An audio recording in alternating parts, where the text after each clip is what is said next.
Okay, Assalamualaikum and a very good evening to everyone.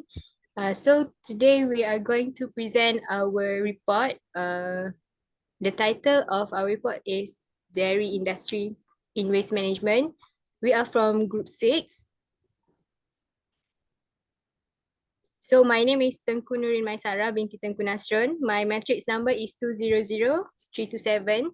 And my teammates are Nurul Hidayah, Muhammad Haziq and Razin Khalij. So we are going to start with the first part of our presentation, which is the introduction.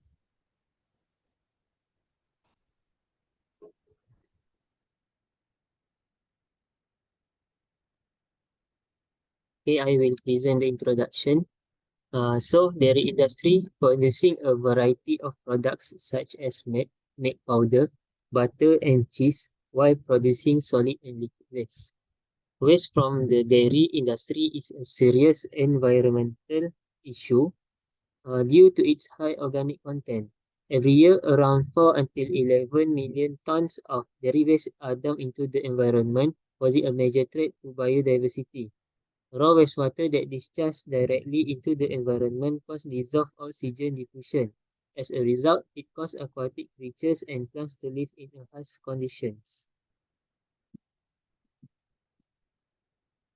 Okay, next slide.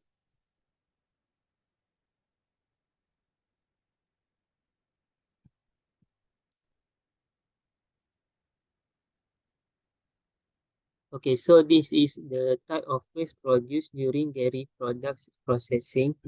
There are a total of 7 types of waste. The first one is milk fermentation, and then sodium chloride residue, nitrogen and phosphorus, oils and greases, cleaning products residue, byproducts such where concentrates, and lastly, the suspended solids and organic matter.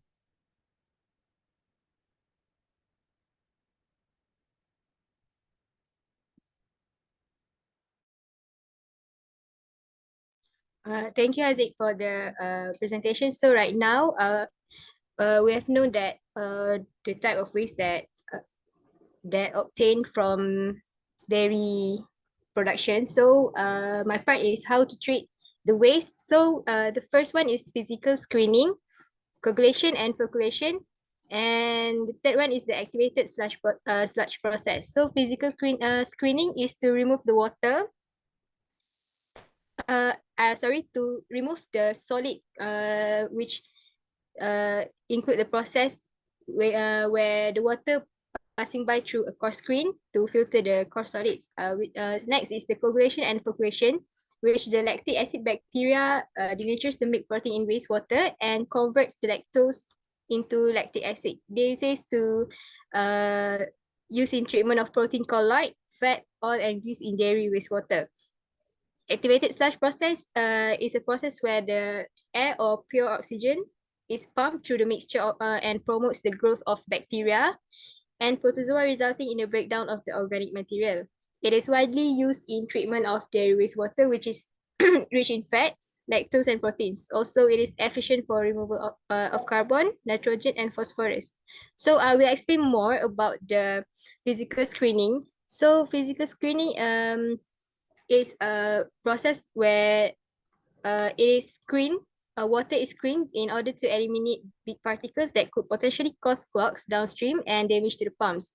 It is possible that an increase in COD will occur as a result of solids being solubilized if the physical screening of the dairy effluents is delayed. So as a result of the high organic load, it also contributes to the depletion of total oxygen, which leads to an anaerobic condition, which in turn has negative effects on aquatic life and causes damage to the environment.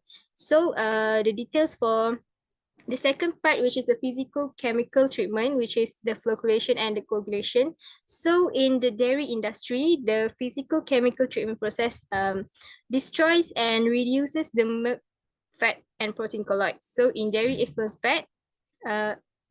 effluents, fat, oil, and grease is the type of waste that we can treat. So coagulation and flocculation is one of the most crucial physicochemical treatment that aids the treatment in the wastewater. So this process contributes to the reduction of organic materials that are responsible for COD and BOD concentrations, as well as the suspended and colloidal particles that cause water to be turbid. So coagulant addition causes the destabilization of wastewater particulate matter, which is followed by particle collision and flood formation. Uh, this process leads to flotation or sedimentation.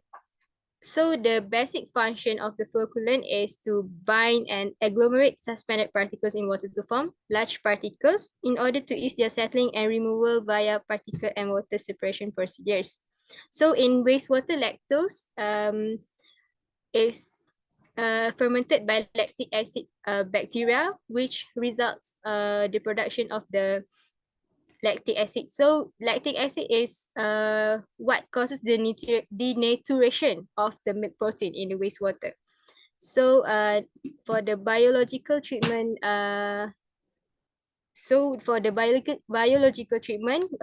here we use activated sludge process. So this is an aerobic treatment. Involves a biological treatment to degrade the organic matter into carbon dioxide, water, and other components by inhibiting the microbes that are grown in oxygen-rich environment. So in the treatment of the dairy wastewater, which is often high in level of fats, lactose, and proteins, the activated sludge treatment technique is frequently used. This is when the employ of this anaerobic and anaerobic phases, the removal of carbon, nitrogen, and phosphorus also can be carried out in the most systematic way possible. So in this process, the microorganisms such as bacteria and protozoa, a part of the activated sludge system, which are responsible for the filtering the contaminants of the wastewater. So that's all for my part. We'll pass to the next presenter.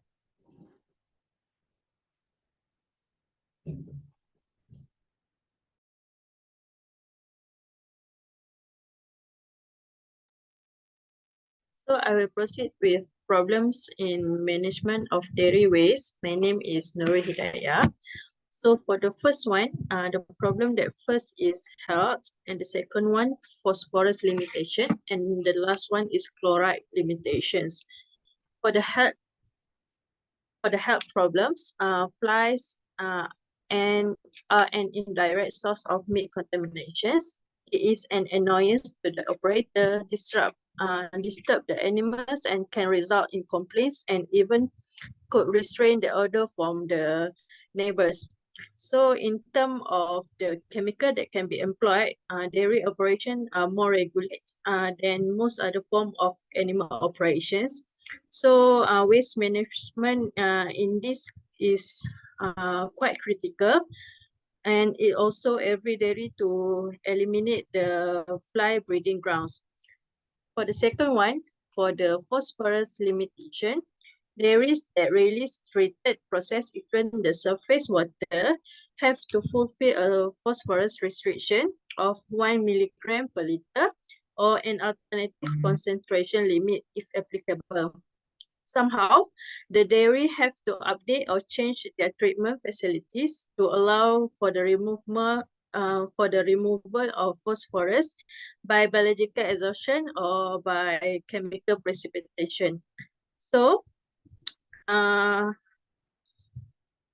even if the dairy decrease their phosphorus to 15 or to 20 milligram per liter, it is still difficult to use the standard treatment to achieve 1 milligram per liter.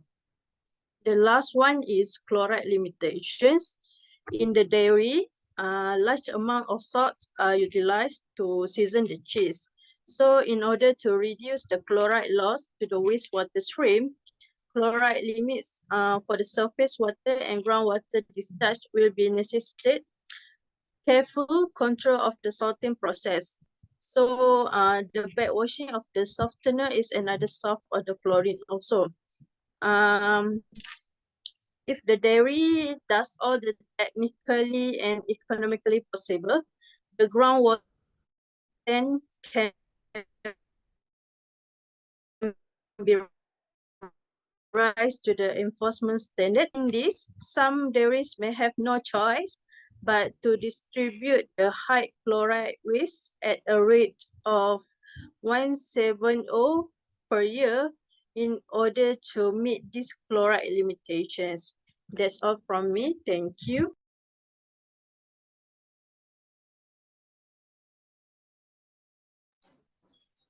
Okay, so for waste reduction strategy, so one of the strategies that can be used is we can recycle the whey protein to use as livestock food, and the second, we can use the fermented milk and turn it into yogurt. Sodium chloride can be collected and used as raw materials to produce textiles and soda ash. And then for the fourth one is oil and grease can be used as fertilizers and biodiesel. And lastly, nitrogen and phosphorus can be used as substitute chemical salts. Moving on.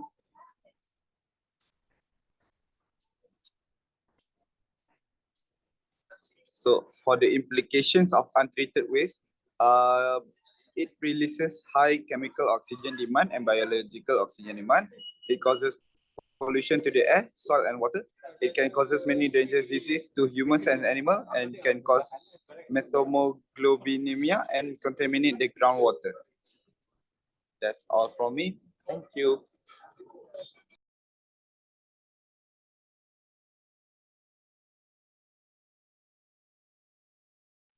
Okay, so this is our Q&A question for the Q&A session. So the first question is so the questions are from each part. So there are four. I think there are 4 questions in total. So that's all from us. Thank you.